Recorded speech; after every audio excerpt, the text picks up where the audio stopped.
Denise. Denise. It's Denise. It's Denise. It's Denise. Denise. It's a podcast party. It's a podcast party. It's a podcast party. I gotta say, I feel like we're besties now after this. What's up, guys? It's Denise Salcedo. Hey there, everyone. Welcome to the show. It is Denise. Happy Friday. It is July 8th, and we're just in here getting started. This is the final show before the weekend. I'm very excited. Can't wait to get the weekend started. I mean, I'm not really taking any days off, really, so I don't know what I'm so happy about, but I'm going to pretty much be working this entire weekend. Regardless, I'm happy to be here to chat with you all here today. Before we get started, just know that this is a very interactive show. If you are here, please feel free to take part in the chat.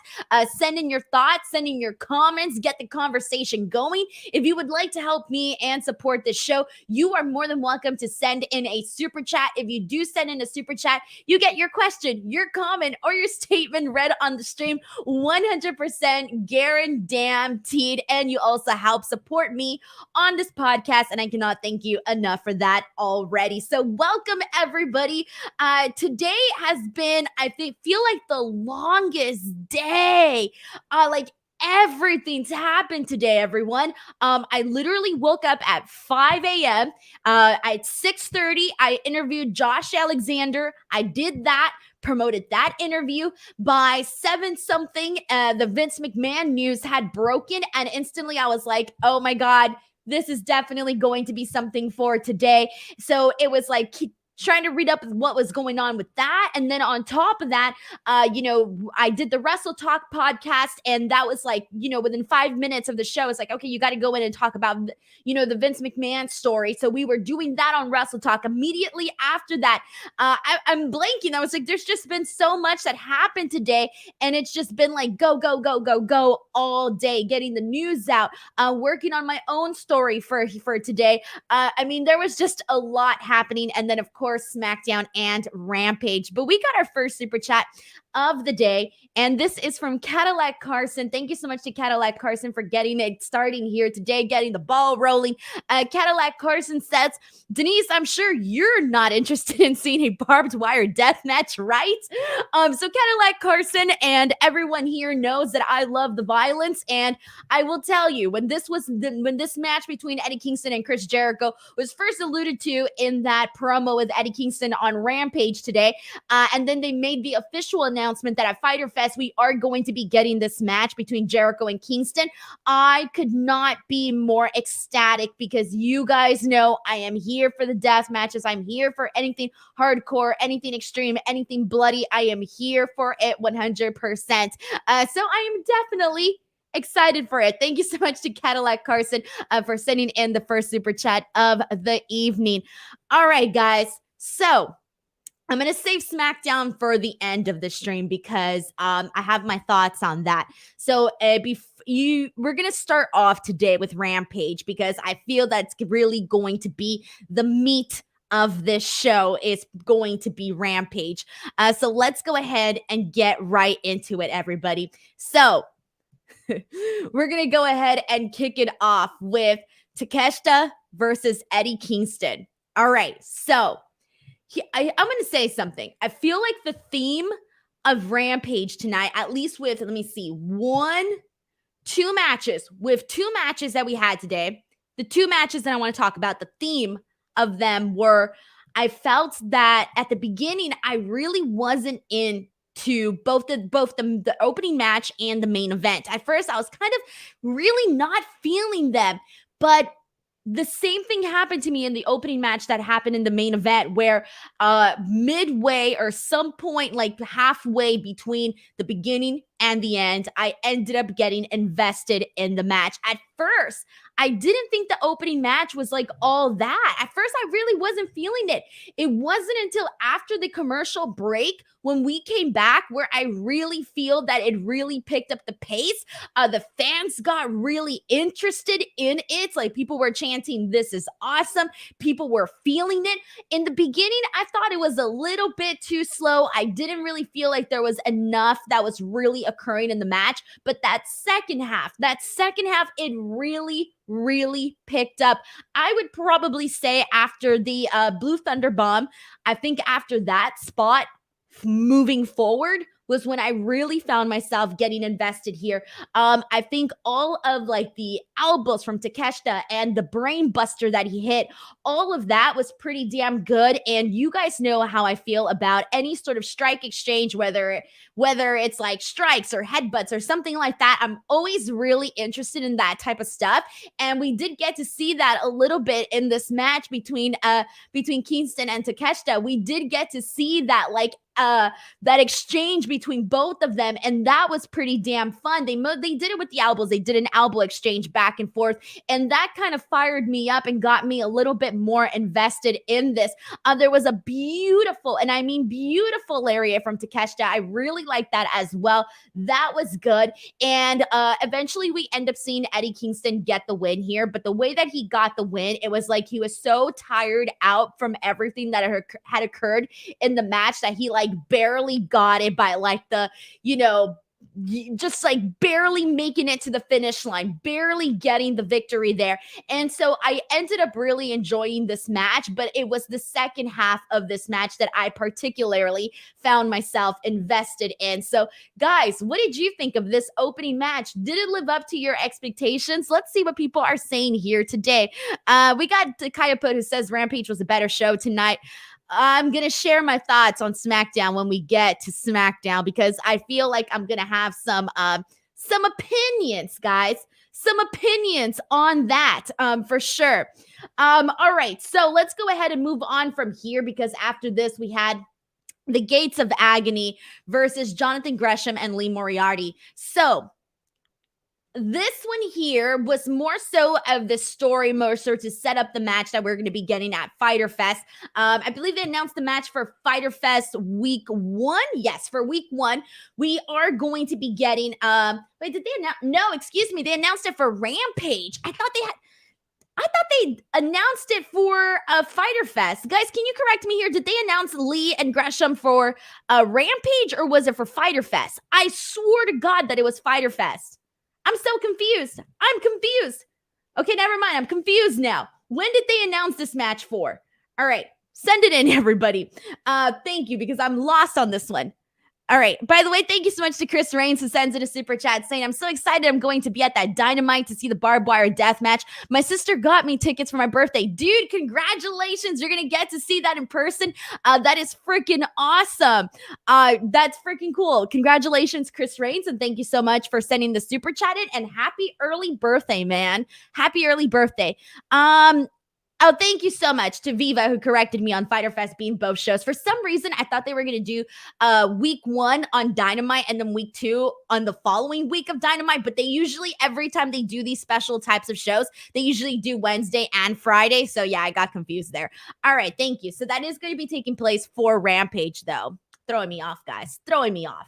All right, anyways, but this was basically to set up this match between Gresham and Liv Moriarty. So, this here, what we got is the match itself, really quick, really fast. I do want to shout out Khan really quick. I want to shout out Khan because I got to call one of his matches at Mission Pro Wrestling, like literally, God, I think one of the most recent shows that we did a couple months ago. Like I think it was the last or the second to last show that we did with Mission Pro. And I got to tell you, I was pretty impressed by him, just like seeing him perform live, because I had never seen him perform live and in person. So kind of getting to see him, I hadn't seen him since that show. I had not seen Khan since that Mission Pro Wrestling show. So getting to see Khan here again today, I thought he looked pretty, it wasn't like it was a long match by any means. It was a quick match, but still getting to see him was pretty cool, especially because from what I've seen so far of him and what I know of him, I'm pretty fond of the guys so far. Anyways, but all we had here was basically Gresham not wanting to work with Lee. He didn't want to work with him in the sense that Lee Moriarty went in at one point to try to get the tag in so that Gresham could come in and take over in the match, and Gresham didn't want to. He was like, nope. He walked out of this match, and it turns out that Tully Blanchard, he made it seem like he was kind of, on the sides of both guys, and turns out he's just on the side of Jonathan Gresham.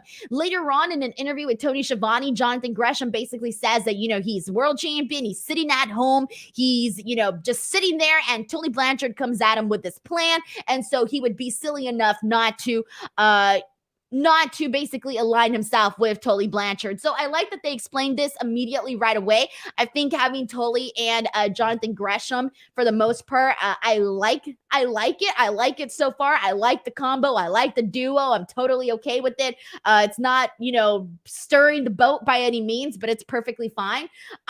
In terms of the match itself, again, it was a really quick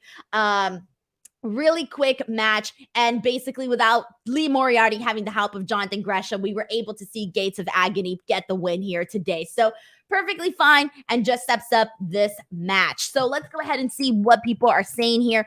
This is from Andrew Cook, who says, I saw that on Mission Pro. Dude, thanks so much for checking that out. The Kaya Put says, I gotta tell you, I don't dislike Gresham, but I don't know about him as a world champ. Like, he doesn't pop for me. Well, I think part of the reason for that is it's not like we're seeing him go out there and have like all these matches, back-to-back weeks. So I feel like you might forget, versus like you might see a match and be like, oh shit, like he's really good, right?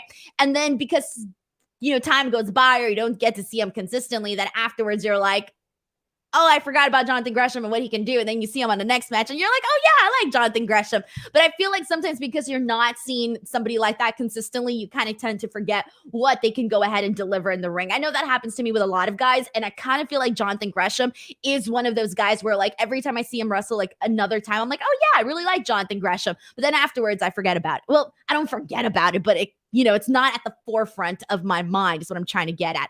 Thank you so much to Trav, who says the Denise post shows have been my go-to post shows for over a month now. Good work. Thank you, man. Thank you so much for saying that. I've been really trying to, grow this show and, just carry my weight around here. Roberto Arsenal sends in a super chat saying WWE is coming to my city this month. I won't go. So down on that company right now. Leave the All Atlantic belt being defended in another company. So anyways, in terms of the WWE stuff, everybody's allowed to make their own decisions. I know if you're down about the company with whatever your reasons are, whether it be because of creative or other reasons or whatever your situation is, I feel like you don't have to force yourself to be a fan. You can be a fan of whatever you want, and you can, come in, tune out. Like, that's part of the whole thing. Like, people should be, the way I see it is like, if something intrigues you, and you're interested, then by all means, tune in and watch. But just because like you don't, go to a show or you stop watching for like a month or whatever, doesn't mean that you're like, you have to stop watching forever or you can't come back and be a fan, that sort of thing. But anyways, thank you so much to Roberto Arsenal for sharing your thoughts here and also sending in this super chat here. I appreciate this. Zeno Hour says it feels a little too soon for the Gresham turn. This is from Andrew, who says it's an interesting story, but I will be glad when ROH has their own TV so they're not fitting stories into AEW. And that's the thing. I feel like right now, they're doing it because they obviously don't have any sort of TV deal as of that's known right now that we know of. And so the only way to keep it hot or keep people talking about it, or at least remembering about it or on people's radar, is by incorporating it into the AEW storylines. But because that AEW roster is already so stacked and there's so much happening there and so many programs that you can be seen, I do get what you mean by having that, incorporated into AEW. So eventually once they get that all settled, then, we'll be seeing more of a a line in between both AEW and ROH, I'm assuming. But I'm assuming they're still going to have some sort of crossover regardless, because, if they're setting something up for, let's say, once Ring of Honor gets, their own TV, and depending on what their TV even is, like, let's say they're just not at the same level as AEW Dynamite, then, regardless, you're going to see some cross promotion, whether that be like a match or something, at least that's something that I think that they would probably do. Anyways, thank you so much to Andrew Cook for sending that in as well. All right, so let's go ahead and continue on. Also, shout out to Sal P for the very kind comment here too. And let's go ahead and move on here. So anyways, so that's what that set up. After this, we're going to go into Eddie Kingston cutting a promo backstage. And I got to tell you, this one, here's the thing about this. And I think Lance Storm was the one who put this on Twitter. And I know some people were like, well, you probably missed this, and that. I don't know, whatever.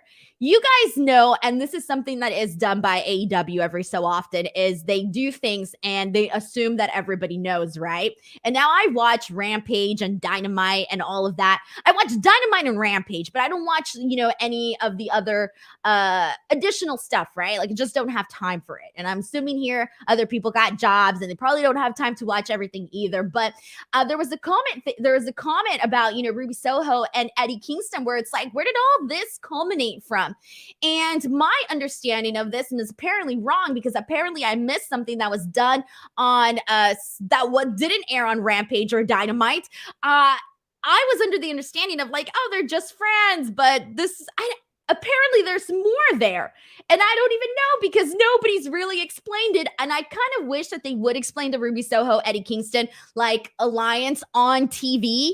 And if they did and I missed it, then I feel incredibly stupid. But they need to explain this on TV for the people that don't watch all the additional content, because basically, he's out there, we already know about his feud with Chris Jericho. He's talking about the blood again. He brings up the barbed wire and how he wants him wrapped in barbed wire and all of that. And he says, there's a very good line where he says, every drop of blood is a sin that you have committed. And then he says that the very last drop of blood or something like that is going to be for his Ruby. And he kept calling her his Ruby.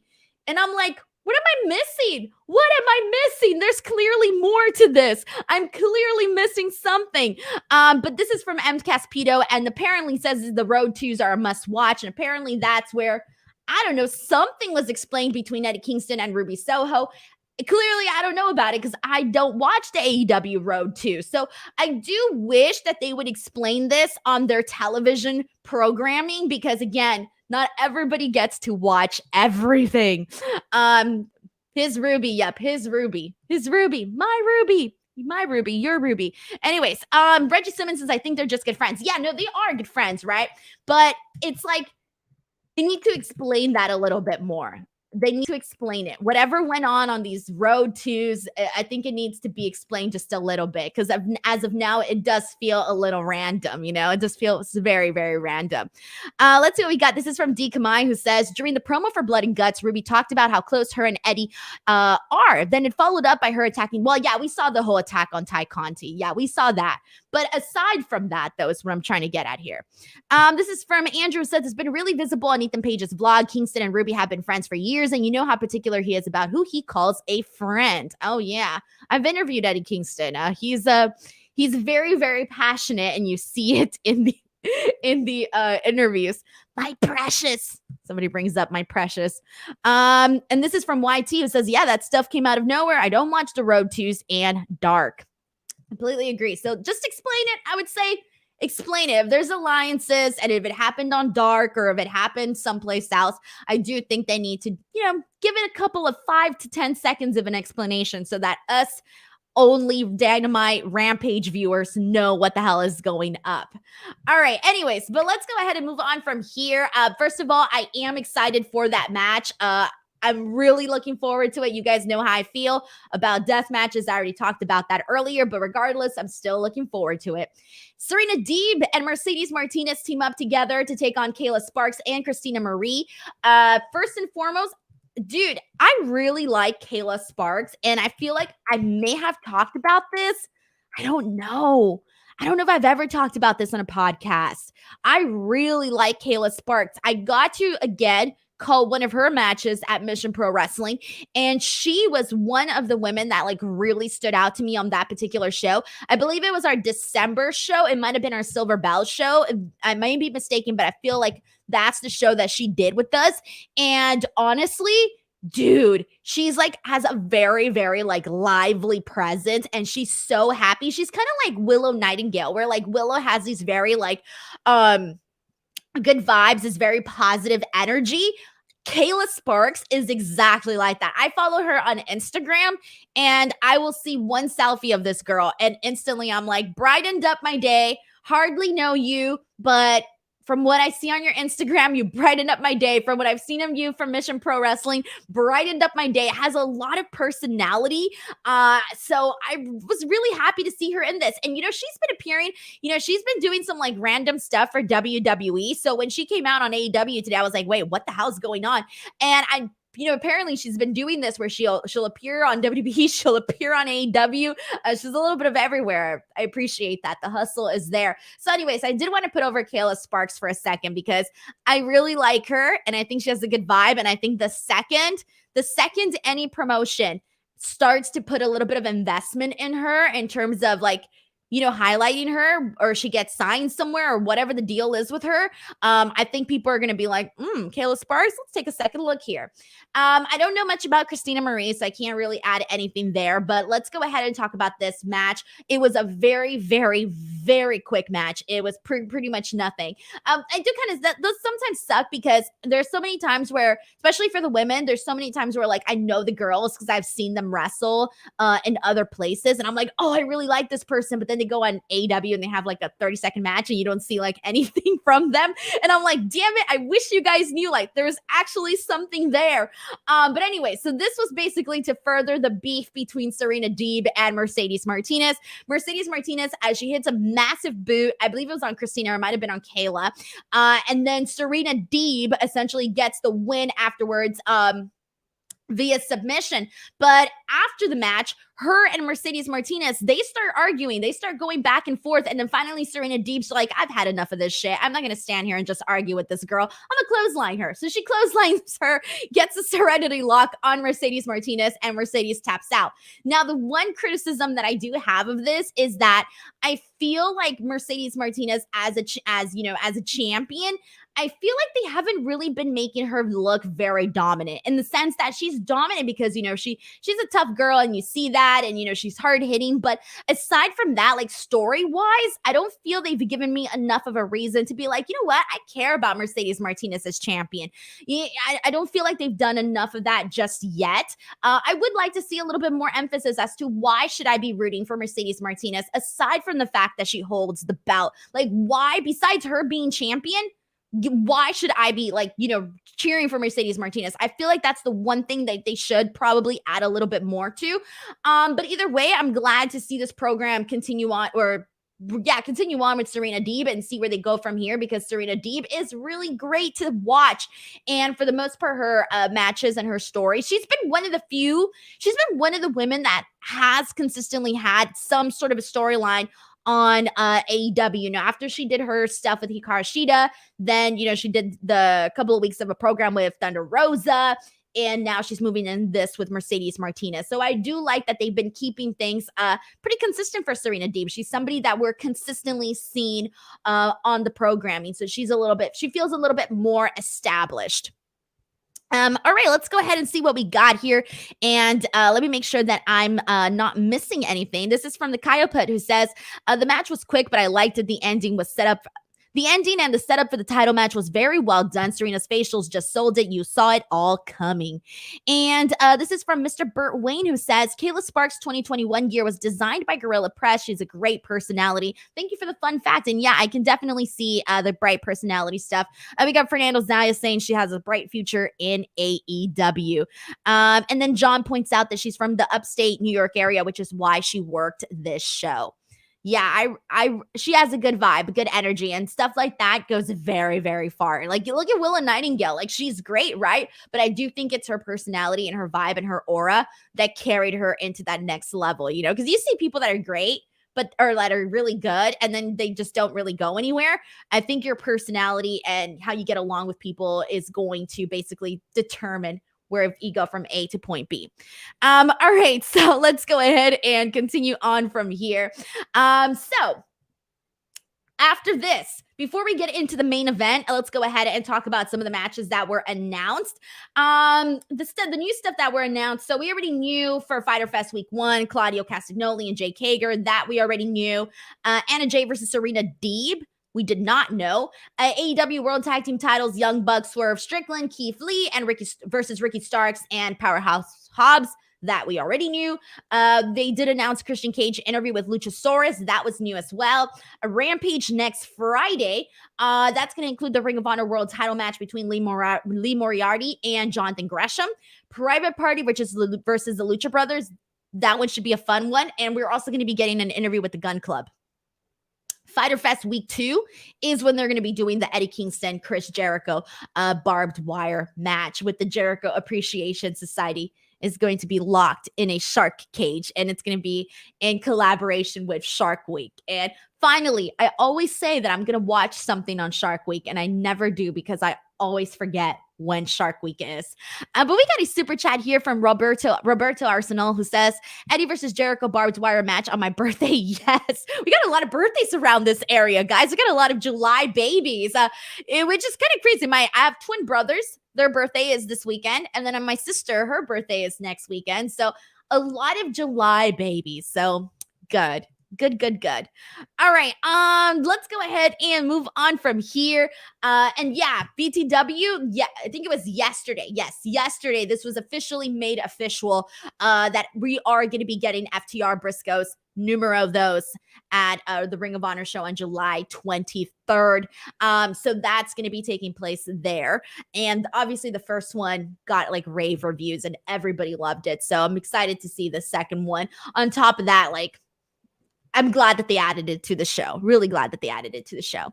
All right, guys, before we move on, just a friendly reminder, if you do want to get your question, comment, or statement read on the stream, feel free to send in a super chat. Not only do you guarantee your comment being read on here, but also they do help out me on here on the show. Also, for those of you who do not know, I am live 3 times a week on Mondays, Tuesdays, and I'm live Tuesdays, Wednesdays, and Fridays. I forgot my own schedule. I was like, wait, I'm not live on Mondays here. Wrong schedule, wrong channel, wrong everything. Tuesdays, Wednesdays, and Fridays, I am here on F4W Online chatting pro wrestling with you. Next week, will I be here next week? There's a Friday that I'm not going to be here. And I think, that's next Friday. Next Friday, I will not be here because I'll be at GCW. I was like, I know I'm going to be at GCW some week, but what week is it? I was forgetting what week it was. All right, let's go ahead and continue on from here, everybody. All right, so the main event, Orange Cassidy versus Tony Nese. Not Nese, because it drives me crazy, but Tony Nese. All right, so this was another match that I kind of mentioned in the beginning that this was similar to me in the first match where I couldn't get into it in the beginning, and I kind of felt a little bit like, ooh, it was really hard for me to get into this one, guys. I was not feeling it. And then I believe again, somewhere like towards the end, I think it was after the spot where Danhausen tries to curse Mark Sterling. I think it was everything that happened after that where I feel things really started to pick up and I started to get a little bit more invested than I was previously. I loved for me, I want to put over Tony Nese for a second because, obviously he's he hasn't been with AEW for very long. And even the time that he's been there, he hasn't been in any serious program. I mean, he did a couple of stuff with Danhausen and all of that, but there hasn't really been much else. So I do want to take a second and, say some good things. I love the strikes that Tony Nese did during this match. That was great. I liked that, but more so, I mean, just Orange Cassidy hitting all of those tornado DDTs, the 2 that he did in the center of the ring, and then the diving DDT that he did off the top rope. That was great too. But with that being said, though, I think it was after the third DDT, the one that he did off the top rope, where I really thought they should have just that should have been the ending of the match to me, because like I said, they really haven't had Tony Nese really be this like big person on the roster. So I'm like, after the third one, that's it. Have Orange Cassidy win this match. So I did kind of feel like they kept it going a little bit longer than it actually needed to be. To me, it just felt like the ending should have came a little bit. It didn't, like, the ending. I felt the ending at least twice during this match, where I felt the match should have ended, just to be a little bit more realistic, in my opinion. But anyways, this all led to a bunch of other stuff that happened with Mark Sterling trying to get himself involved, trying to distract Orange Cassidy and all of that. And then finally, there's a spot where Danhausen hits Mark Sterling in the balls because he tried to curse him earlier and wasn't able to. He gets kicked in the face. So instead, he finally gets his moment. And instead of cursing him, he hits him in the balls. And so he finally gets his, I guess you can say, hands on freaking Mark Sterling here. So that was fun. I did like that little incorporation of all of this. And then obviously Orange Cassidy does get the win, but it did kind of feel like they could have done the Danhausen bit, and then afterwards have Orange Cassidy do this tornado DDTs, and then that would have been like done, finish, great. I just think that just felt more of a finale, like a finale to me. All right, so let's go ahead and see what we're saying here and what people thought about this. This is from Leonard, who says, Orange Cassidy continues to smash it, even with tonight running longer than it should have. Whenever he wins his first major title in AEW, that pop will be massive. I completely agree. He's been proving himself, guys. I mean, we all know the amounts of I'm gonna say maybe amounts of backlash that AEW got when they announced Will Ospreay and Orange Cassidy. There was a lot of people that weren't happy about that. And look, it ended up being a lot of people's match of the night. Rocky Romero, who I did the interview with, called it his match of the night. And that was something that, some people saw the potential in this match and then some people didn't. And now he's kind of, I feel like he's earning maybe some of that respect, earning some respect, I would say, after those performances. So I hope they just keep it going with Orange Cassidy. All right, so let's go ahead and continue on what we're doing here. We do have a comment from Andrew who says, call back to your Wednesday show, Denise. I heard Bowens explain the scissoring thing on Talk is Jericho. It's just a silly ass handshake that happened on accident and caught on. But thank you for explaining it. I was wondering why they were like really, really pushing that, like really, really pushing it. All right. So this is a comment here from Pro Wrestling Fan who says, Niece, I can't say it, guys. Drives me nuts. And for those of you who did not know this, every time I hear Niece on commentary, it drives me nuts because I keep thinking they're saying Denise, and it freaking makes my head explode. Like, you have to say Tony Nese. If you don't add the Tony in the front of it, it drives me nuts. Tony Nese, I think, was a good get for AEW. Recommends his match against Yuta for the Pure title last week on Dark, and I've come to really enjoy him and Sterling. A good match, and hope he's part of the new Ring of Honor. I think he would be somebody that would be a good fit in the new Ring of Honor. Good shout there. Really, really good shout there.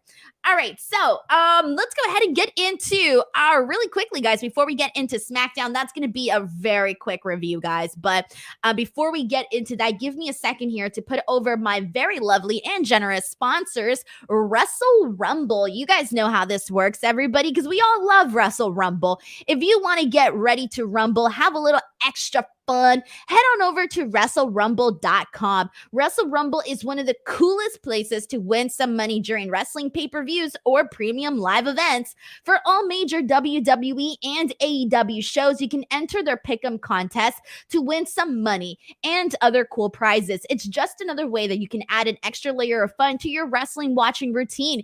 Get more information on all of this over at WrestleRumble.com. The next one is going to be for SummerSlam, so that should be opening up very soon. The second that opens, I will make sure to let all of you guys know here. But in the meantime, if you guys can, please head on over to Wrestle Rumble, whether it be on Twitter, Facebook, or Instagram, whatever your favorite social media app is, and let them know, like, hey, dudes, I heard about you on Denise's Rockin' Podcast, and be like, continue to sponsor her after the sponsorship is over because she needs money. So make sure to go give Wrestle Rumble some love, guys. They're good people over there. They're good people doing good things. All right. So now back to the show, everybody. All right, guys. Let's get into SmackDown. This is going to be a very quick review. I'm talking like 5-10 minutes. And I'm going to try to get the 10 minutes. I don't know if I can, though. Wish me luck here, guys, because I hate to say it. I hate to say this because I just know that people are going to be like, God damn it, Denise, you suck. You just hate this show. You're a terrible person. I just know what's going to happen. And so it just bums me out. But I really have to say that this was probably the worst SmackDown of the year. This was probably the worst SmackDown of the year. I hate to say it, God, but this was not a good show. Oh, I feel so horrible. I hate saying it. I hate saying it because I look forward to these shows, guys. This is 2 hours of my time that I'm investing, watching, and I watch live, and I can't fast forward. I can't record. I watch the show live on Fox because I'm on the West Coast, and screw us over here. This one was a mission to get through. So I'm going to recap this in the most positive way ever. Roman Reigns comes out and does a very, very long promo, extremely long. Nothing you haven't heard before. Acknowledge me, Brock Lesnar, Paul Heyman drama. This match is happening at SummerSlam. We already know it. Cool. Austin Theory comes out, and he comes out. As you guys know, he's the Money in the Bank briefcase holder. He comes out. He pulls up the briefcase. He runs around the entire ring, and then he looks at Roman Reigns by the entrance, and he pulls up the Money in the Bank, and then he leaves. So he runs around, and then he leaves. Good for him. You know what? He didn't get blown up doing that. I would have gotten blown up doing that. Running around the ring one time? Kidding me? I would have been dead already. That was the first segment of SmackDown. Just Mike says, let it out, Denise. Let it out. I try, guys. After this, we got a match between Shanky and Jinder Mahal versus the Viking Raiders. This was a very quick squash match. I'm a terrible reviewer right now. Quick squash match. I don't even remember who won this match. Who even won this match? I think it was the Viking Raiders. I don't even remember. Oh no. Okay, forget this. We're moving on to the next thing. I told you guys, this was not good. I'm sorry, but damn. Okay. The Gunther Open Challenge. I thought, okay, great. I love Gunther. Are you kidding me? I love Gunther. So I'm looking forward to all I want to see. It's really easy. All I want to see is Gunther come out and just kick some butt. That's all I want to see. I just want to see him like beat people, man. It's not that hard shit. I'll go in and, well, actually, probably not. I'll go in and take I'll take one chop from Walter. One. That's it. That's all I can do. I'd probably die afterwards. Man, just have somebody go out there and do this. Whatever. This doesn't end up happening. We don't end up getting the Gunther Open Challenge. Instead, Shinsuke Nakamura comes out, and I'm thinking like, okay, maybe we'll get Shinsuke Nakamura and Gunther. But instead it ends up being Shinsuke Nakamura and Ludwig Kaiser. And so they do this match. It's an okay match. Shinsuke gets the win. Fine, whatever.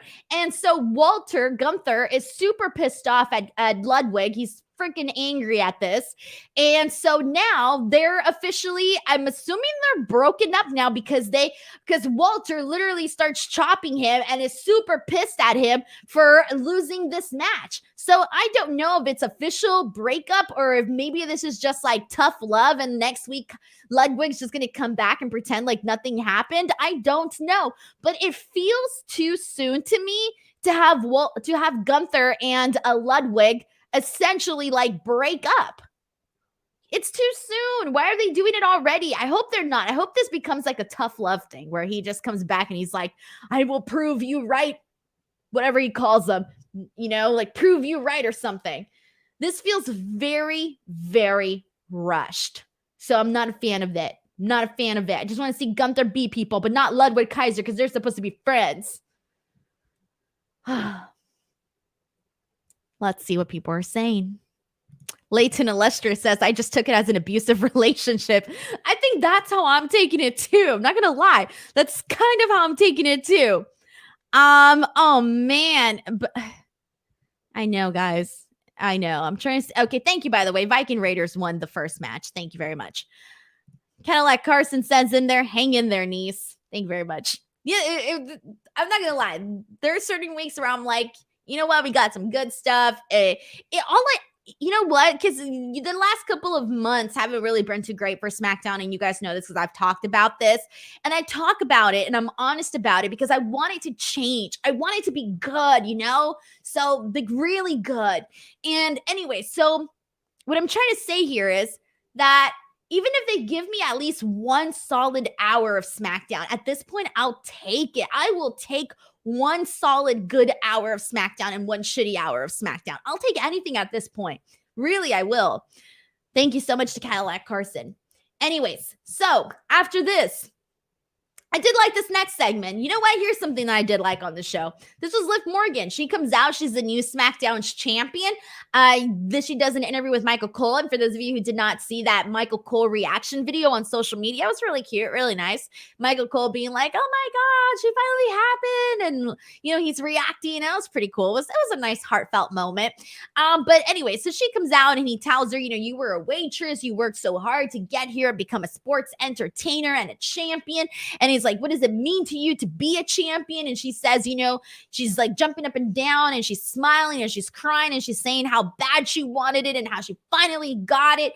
Then we have Natty and Ronda come out. They go at it. And then that's pretty much where this all pretty much just becomes the same old thing. We end up getting Ronda versus Natty. Ronda wins via submission. I was not too fond of the Ronda Rousey Natalia match on Money in the Bank. So that's why for me, when we saw this again, a very, very short version of it, still condensed, but I just was like, oh no, I don't want to watch this again. But Sheldon Jackson sends in a super chat saying, I'm trying to figure out how they ruined Walter and Barthel so quickly. It's a damn shame. They deserve better along. They deserve better along with Shinsuke Nakamura. I would definitely, I feel like Shinsuke now, I feel like it's just settled for him, you know, like it is what it is. Like when I think of Shinsuke Nakamura right now in WWE, I feel like it is what it is. And I'm not expecting anything to change. Actually, I gave up long time ago, a long time ago on Shinsuke Nakamura. I think I gave up a long time ago and then I died like 10 deaths when we saw Shinsuke Nakamura versus Baron Corbin about 100 times. And I had to talk about that match about 100 times. Yeah. And then after that, I don't even remember what they've been doing after that with Shinsuke Nakamura. He's been dancing. He's been with Rick Boogs. I remember the Tundra commercials with Rick Boogs and Shinsuke Nakamura more than a lot of the recent stuff on SmackDown. Oh, man. I feel so bad because I really like Shinsuke Nakamura and Rick Boogs and Walter and Ludwig Kaiser. I like them all. All right. So after this, let's go ahead and get into Max Dupree, Maximum Male Models. So if you didn't watch SmackDown today, you're not going to believe me. You're going to think I'm exaggerating. You're not going to believe this segment. I swear to God, you're not going to believe it. So Max Dupree comes out and he's going to do a fashion show about his tennis wear collection. And we get a fashion show, a legit fashion show in terms of they took the time. So they have Marseille, who is the former Mace, and Mansoor. I think that's what he's calling him now, Mansoor, former Mansoor. And they have them both come out, each separately, and they're sporting their tennis gear. They got the booty shorts, like I'm talking short shorts, white little short shorts, little blouse polo, like a polo with the little sweater around it. And they have the tennis racket and they're on a little mount, on a little stage, on a little a little platform. They got the paparazzi, they got tennis balls, the whole shebang. And they come out, each of them, for about 2 minutes each. And they're just posing the entire time with the racket. And they're doing this and this. I swear to God, this is what it was.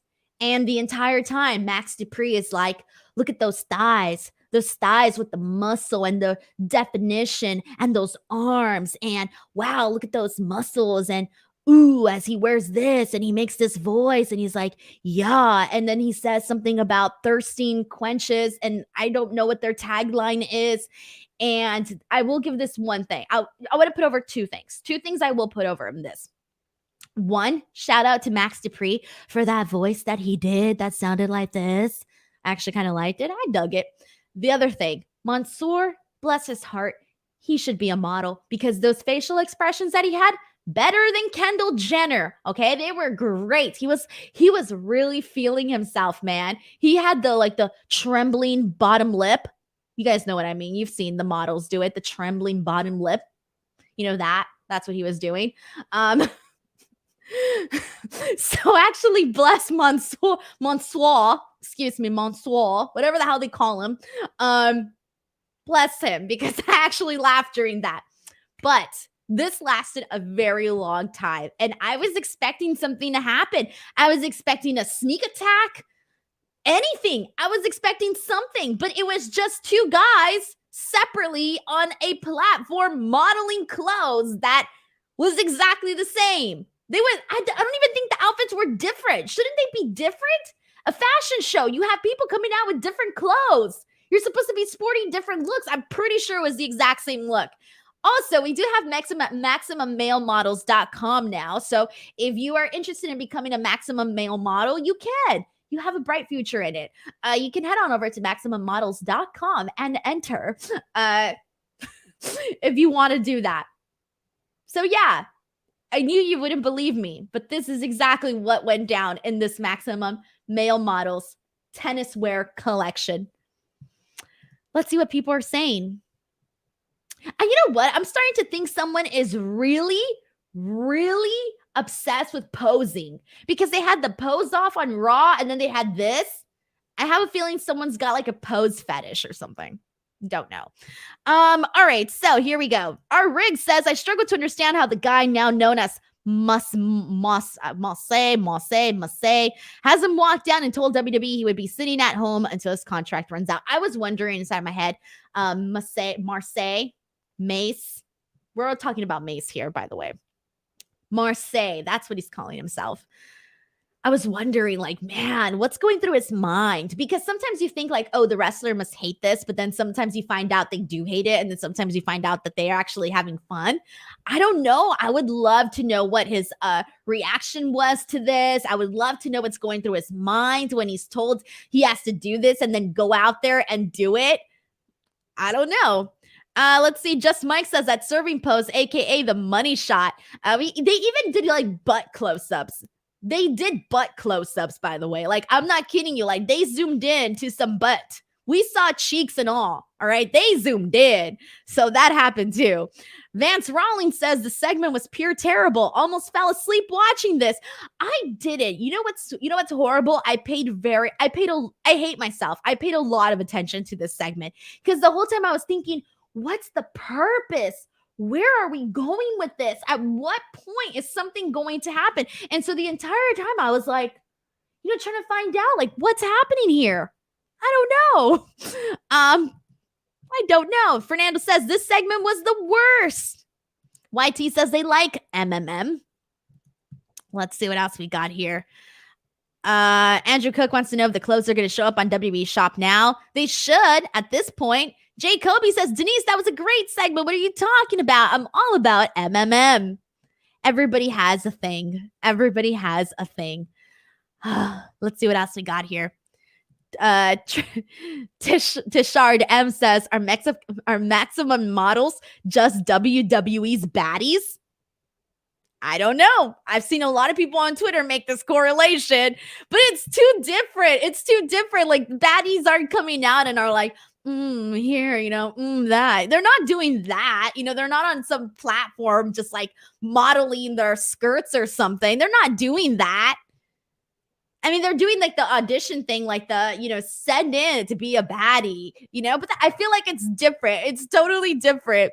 But let's see what we got here. We got more. Jake Covey says it makes me want to play tennis now. Let's see what else we got here. Cadillac Carson says clearly maximum male models will be the ones to dethrone the Usos. Who knows? Kyle Put says maximum male models is the next evolution of American males. Interesting stuff there, guys. Interesting stuff. All right, so now let's go ahead and continue on from here. Let's get into, after this, we got, let's see, Los Lotharios versus the Usos. That happened. Actually, so this ended up being like a squash match, but I do want to point out that Jimmy gave Angel Garza a hell of a brutal kick to the face where even I went, oh, that was pretty good. Then Jay got one on Humberto. It wasn't as good as the one Jimmy did, but it was still fine. Quick match. That's it, guys. There's nothing else to add there. So the main event of this show was supposed to be Sheamus versus Drew McIntyre, with the winner going on to face Roman Reigns at Clash at the Castle. So it happened, guys. It officially happened. COVID is now it was used as part of a storyline today. COVID-19, officially part of a storyline today. Because Sheamus said his throat was feeling a little tickly. He's coughing. He's doing the coughing bit. And he's like, I think I have COVID. I may have COVID. Or I forgot what he said, but he said it like, I think I've come down with the COVID. And even commentary is like, cover your mouth. And he's like coughing into the mic and this and that. Obviously he was faking it, but still. It was kind of dorky, but whatever. So he gets out of this match. We don't get Drew versus Sheamus with the winner going on to face Roman at the Clash at the Castle. No. Instead, we get Drew versus Butch instead. Drew wins very, very fast. He hits a Claymore, and it's over. That's it. That was the main event. Yep. That was it. Alrighty. Guys, hold on a second. What is going on here? Hold on, guys. Let me just check something really quickly. Y'all are scaring me in the chat here with what you're writing. So I just want to make sure I didn't miss anything here. Hold on. All right. 1 second. Sorry, guys. All right, hold on. While I figure something out really quickly, let me go ahead and finish off the show here. And let's see, where am I at here with the show? That was it. So next week, we did get a championships contender rematch that was announced between Liv and Natty next week, and Madcap Moss versus Theory. Thank you, by the way, guys. Do not put like weird things in the chat that are not true, guys. Y'all really scared me there for a second. Anyways, y'all really scared me there. Do not put terrible things here, because for a second I was like, what the hell's going on here? So do not put lies in the chat, guys, please. We are all adults here. All right. So anyways, let's go ahead and wrap up the show. Before I wrap up the show, guys, friendly reminder to head on over to youtube.com/Denise Salcedo, because I have so much content up there, including an amazing interview with Josh Alexander, your Impact World Champion. And Josh Alexander and I had a really good time where he talks about being champion, just everything that entails that, his feud with Moose, his work with Eric Young. He talks about, working with Lance Storm and how he's been producing all of his matches and that type of stuff. On top of that, we play a really fun game of Face Morphomania. And after this, it was a really good game too, because he just like started laughing so much. And trust me, you'll really like it. Go watch that interview with Josh Alexander. It's literally probably one of my recent favorites. On top of that, my most recent favorite is the one that I did with Rocky Romero, where he lends a lot of insight between the AEW and New Japan Pro Wrestling, Forbidden Door relationship, and just everything that went down during that pay-per-view. So please make sure you guys check that one out. That one's legitimately definitely one of my most favorite interviews there. So yeah, go check it out, guys. Give it some love, and please give it some love. And then last but not least, if you guys do want to go ahead and leave this podcast a review, a nice review that is, you can search it up on Spotify and or on Apple Podcasts and say some nice words. All right, guys. That's it for today. Thank you guys so much for watching. Enjoy the weekend, and I'll see you here on Tuesday. Bye, everyone.